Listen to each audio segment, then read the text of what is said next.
Hello everyone, welcome to the channel. I'm Kathy and this is Kathy's Teacher Tips. Welcome back. Today we are going to be continuing where we left off in my last video with things every teacher needs to have in their classroom. This is part 2, so if you haven't watched part 1, make sure you go back and do that. It's going to be a little bit more organized than this video because it was all about items having to do with hygiene, cleanliness, and things like that, whereas this is more of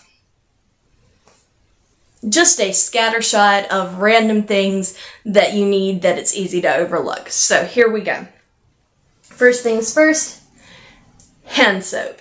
Yes, this is just the bottle that I randomly grabbed from my bathroom to have one to hold up, but make sure you have a couple of those little hand soaps.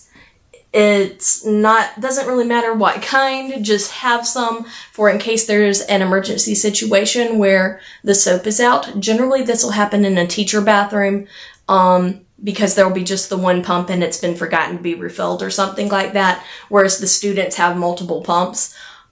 But occasionally they might run out too and you need to just stick one in there real quick. Of course, still let maintenance know so you can get more soap, but in a pinch when you need it in the moment, it's a good thing to have. We also have air freshener, okay? So I like these kind like this where you can, if I can open it, open it, set it, leave it on a top shelf somewhere. And I like the spray ones too that you can use as needed. I used to use the ones with the little gel, I guess, balls in them. With like scented pearls, that's what they're called. But my students the past few years have thought they are Orbeez, like in a squishy, and they've tried to take them out, and that's been a problem. So I don't use those as much anymore. And I try to stay away from the plug-in sprays simply because generally they're very strong and I have some sensitivities and allergies, and I know if I do, some of the students who have allergies probably respond badly to them as well. So I usually stick with what's safe. So that is that.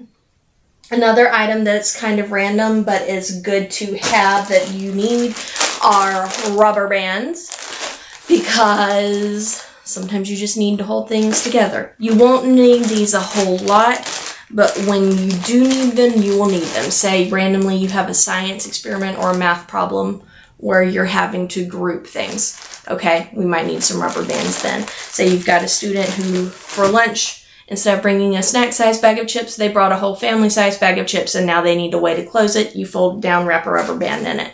So you have a student whose hair comes undone, you don't have a ponytail holder, you've got some rubber bands. So it's good to have a variety of sizes. This is a mixed bag of several other packets, so I just keep them all together in one place, but that way I can get whatever's needed when it's needed. The next thing is tape. Of course, you will need a variety of tapes. I even have one entire drawer that is dedicated to tapes, including even command strips, okay? But you need some tape. You need Scotch tape. You need that tan paper tape that just holds stuff up real quick when you want it to just be held up for a little while but not leave a mark. Packing tape for boxes sometimes, or for if a book cover rips. But duct tape, do not underestimate the power of duct tape. You need you some duct tape. You won't know when you'll need it, but when something happens and you need it, then you'll wish you had it, okay? I've got 2 stories on duct tape and why you should have it. So this past year, I have, like I said, I'm in the portables, and they have, where the drywall comes together, are little strips to cover it right that are tacked to the wall. I had one of those come loose from the floor, and so it just had exposed tacks. Now, I still put in my maintenance request so it could actually come be fixed, but I just held it down and taped over it so that the tacks wouldn't get any of the students in the meantime. Okay, that's one example. One year, a few years ago, I fixed a student's shoe with this because he had, I guess at recess, the front end had scuffed and it peeled part of the sole off of the toe of the shoe. But being a child, because that's what we're working with, he kept picking at it and had the whole like front of his shoe flapping like this, right? So we put some duct tape on it to hold it together until his mom could get there, get him some new shoes, those kinds of things. So you never know when you'll need it, but you'll need it. But if you need it and not have it, that's a problem. So get you some tape. All right, next thing. This is another item that will be used a lot. Plastic bags, okay? Now, I usually do keep some plastic store grocery bags too, just because you never know when you're going to have a quick thing of trash you need to tie down so it doesn't smell in the room, or if a student's going to need a bag to put leftovers in for lunch, this is great for that. I've used these for stations. I'll take one of the big ones and put the directions and all the materials needed in one bag, and when the students are done, they put it all back in, pass it to the next group. I've used them for a student who needed to take a paper home but didn't have their book bag and it was raining. They put the paper in this to protect it. All kinds of things. So definitely get some gallon-size bags as well as quarts, different sizes, even snack bags for like when a student's earrings come out. Those kinds of things. You definitely need some plastic bags. Next. This is something you probably won't need too often, but it's very important to have when you do need it. It is called correction fluid, and which for everybody who just speaks brand names, that means whiteout. Be careful giving this to students because it can get a little messy and they do have a tendency to write on it too early and then play with it with their pencils. But it is something that is definitely needed. Sometimes if you have a mistake that just needs a quick correction, and I say this not because we don't know, oh yeah, I need whiteout, it's because you forget you need it until you don't have any when something actually happens. So I always keep a few extra just because when teachers find out I'm the one who has it, they come to me to borrow it and it never comes back, right? And I usually tell them, go on, take it, because, you know, it's whiteout. People are going to need more and more of it. It's all good. Next thing along those same lines, staple remover. You'll get yourself a nice stapler, all right? You will get yourself a nice stapler because you know to go on your teacher desk. That's going to be easy to remember. You might even remember to get the one that folds open so you can do posters, all right? That's advice too. But get you a staple remover for at the end of the year when you have to go and take everything down. Your fingers will thank you, okay? So just throwing that out there. I've got a couple things that I don't have props for, so I'm just going to tell you.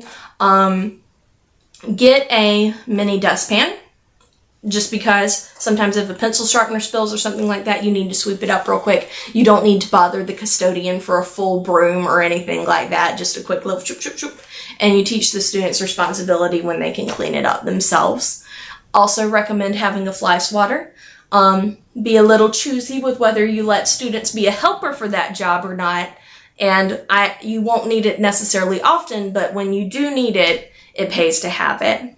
And the other thing I would say, get extras of anything that's on the school supply list for students, because usually whatever's on it, say if you take notebooks, for example, usually the school supply list will say something like 4 notebooks because you have your 4 core subjects.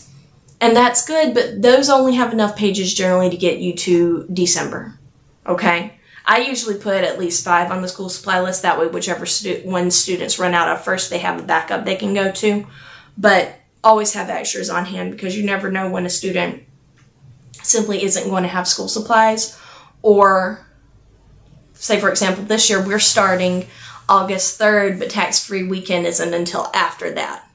So a lot of students might not have their school supplies on day 1, but you might be able to give them something quickly to just get them through until their parents do get their school supplies. You never know. You never know. Or you'll never know when it might be a student who's not in your class who needs one, and a teacher comes to you and say, hey, do you have an extra notebook for my kid who doesn't have any? So just always have extras. All right, a couple other things. Get you some pre-sharpened pencils. Okay, I'm not saying have extra pencils. That one should be pretty obvious at this point. Yes, have extra pencils. You're a school teacher, have extra pencils.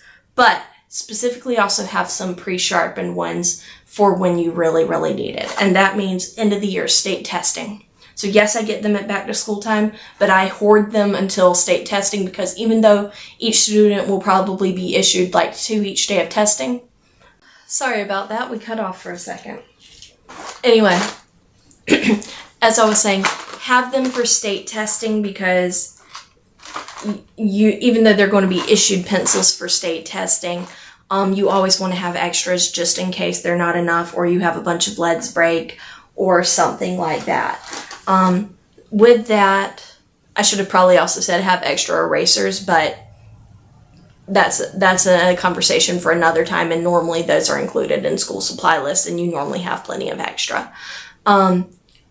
You can also use them throughout the year if you're having a test in class and just want to grab one real quick. But the big thing that stands out to me, because this actually happened to me prior to this, is the one time when, even if you're the most responsible at sharpening your pencils every day and having them ready for the next day, the one day when you're running really low on pencils is the day that you're going to be observed, and you're going to have a student go, I don't have a pencil. And it's so much easier just to have a couple pre-sharpened ones in your desk and just hand one to them than to have a conversation with an admin later about why you don't have school supplies in the room, when usually you do. But you also just don't want to have to stop and sharpen in the middle of the day, but you also don't want to lecture the student about not having a pencil like they should. So sometimes it's just easier, just hand them the pencil. So that's that. Last thing, and my favorite one, is going to be toy cars. I have, every single year for the past 6 years teaching, I have used toy cars for something, whether it's been for science, teaching force and motion and gravity, or inertia, whether it's been doing a STEM activity like how can you make the car move without touching it, those kinds of things, or even just for indoor recess. It's also been a great connection point with the students, because the toy cars I have are cars that I had when I was a kid and played with toy cars, so they get to kind of connect over that, but also they think I'm so old because the cars look so different from what they play with now. So it's a neat moment for my students. But that is it. Those are my things that I think every teacher should have in their classroom. If you have any questions, please let me know. If you like the video, give it a thumbs up. And if you've heard some other things that you've been told you should have but want to know how much you really need those things in your classroom, let me know and I will happily answer that for you. Bye. If you made it this far, thank you so much for watching all the way to the end. I hope to see you soon. Take care.